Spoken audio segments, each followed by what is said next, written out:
You could go. Me? Yeah, sure, why not? Okay. I'm Felicia. And I'm your other host, Giancarlo. And this is our review of... Battle for Greyport. Is Greyport a place? It's a place in the Red Dragon Inn. So these guys, Slugfest Games, have very famous game, the Red Dragon Inn. And this takes place in their world, but it's a very different game. This is actually a deck builder. Okay. And I it's have a co-op deck builder, I must say that. I have a question. Of course you do. No, it's an intelligent one. So these are... You assumed I thought it was a bad one. Yeah, because we always have something good to say. I do. These are colored cards. These are black and white. Is there a reason for this? Yes. What is because it? These will be the bosses, the boss cards at the end, and those are the different stages of the boss cards. Got it. Like stage 1, stage 2, and stage 3. Understood. Or as they're called, count cards. And I don't know where I took this out of, but I assume it goes maybe somewhere. I'm just gonna leave it here. You guys will figure it out later, okay? And by we, she means me. Yeah. No, I mean... Me. Oh, so they gave you a little gift. That's for another right. Game. Yes, they do. So Red Dragon Inn. Kronos, the time magic. And he's like, mage. hey. Oh, mage. Oh, sorry. He's like, hey, what's up?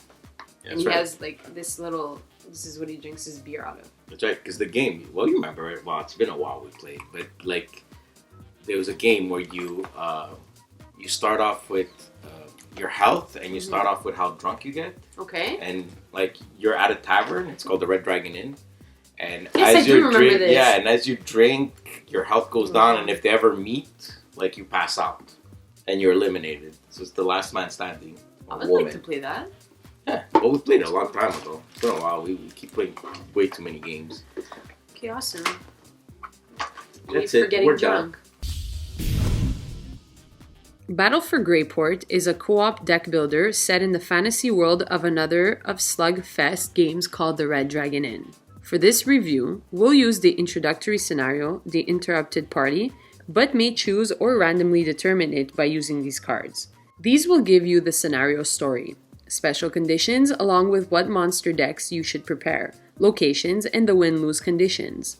Players will choose a character and take their level 1 card along with the 9 starting character cards denoted by this icon, which they'll shuffle.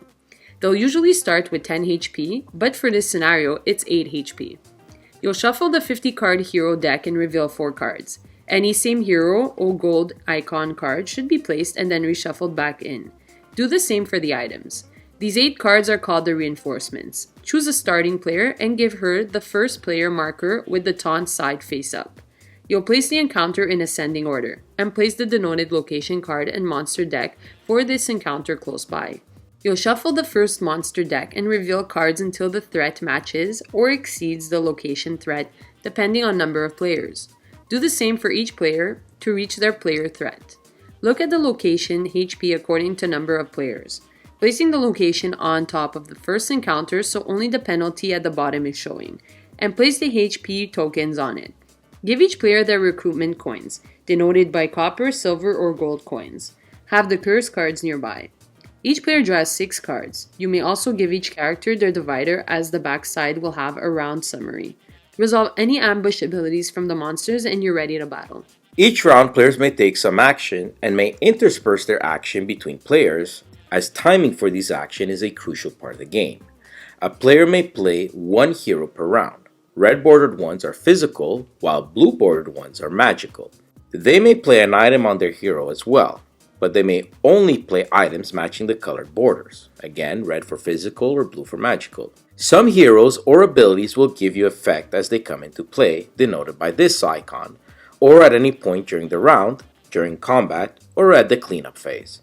Some of these effects include playing another hero, dual wield, making a hero use 2 items instead of the restriction of 1, and many more abilities. The player with a round marker may also taunt, more on that later.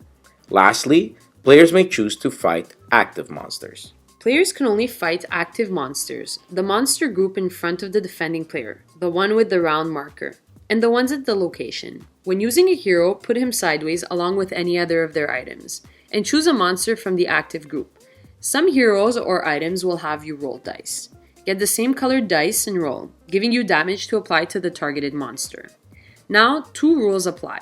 Players must attack any monster in the group with the keyword tank first, and they must not attack monsters with the keyword ranged last usually.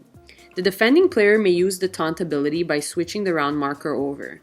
This will make her choose any monster in play and add it to her group. When all players decided not to take actions anymore, we move on to ending the round. First, the active monsters will deal damage to the defending player. Remove that player's HP accordingly. Should she lose her last HP, all the players lose. Next, monster at the location will deal damage there. Should it lose all its HP, the location is lost and the players will incur a penalty as listed. Alternatively, should the players have cleared the monster from the location on their turn, either through battle or taunt, they would have immediately received the reward. Next, players will do the cleanup.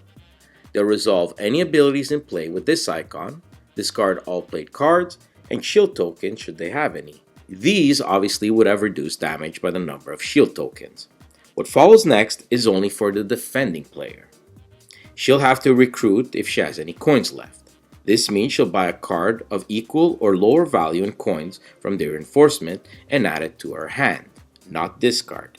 Then she may choose to discard any unwanted cards she kept in hand, fill back up to 6, and pass the round marker with the taunt side face up to the player in clockwise order.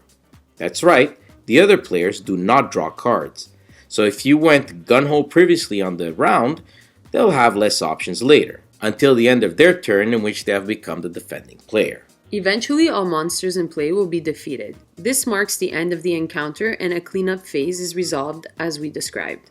Next in turn order, players must spend all of their recruitment coins to recruit cards to add to their hand. They will then discard down to 5 cards, more if they choose to, refill to 5, and replace their hero card with the next highest level one. You'll need its extra firepower when you'll meet the boss. Discard the encounter card and add that monster deck to the one already there. Set the next location coins and threat level on the location and players as set up. Eventually you'll play until you reach the boss. The boss will have variable health according to players. It's supposed to be done while set up, but we prefer finding out how strong he is if we get to him. Defeat him and you'll win the Battle of Greyport. Now some might relish the thought of another deck builder, but if you're anything like us, the genre might make you skeptical as it's been oversaturated. That said, I will say that Battle for Greyport does stand out enough with its mechanics to make it somewhat original. In terms of co-op, it still doesn't get rid of the alpha gamer aspect, but does provide enough player interactions, and more importantly, a fun factor, to keep players invested all the way to the end. Components punched out extremely smoothly and are surprisingly of a good quality. The artwork is consistent with Slugfest's poster boy game, the Red Dragon Inn, but I personally was never a fan of that style. But this is just my opinion.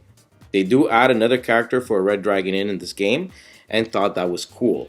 Game is very tactical and peppered with strategy in terms of deck building.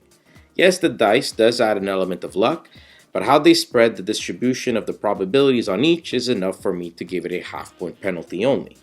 And with multiple scenarios, heroes, what reinforcement cards are set at the beginning of each game, it gives the game some solid replay value. Battle for Greyport certainly surprised us, and it's definitely worth checking out. From us, it scores a 7.5 out of 10.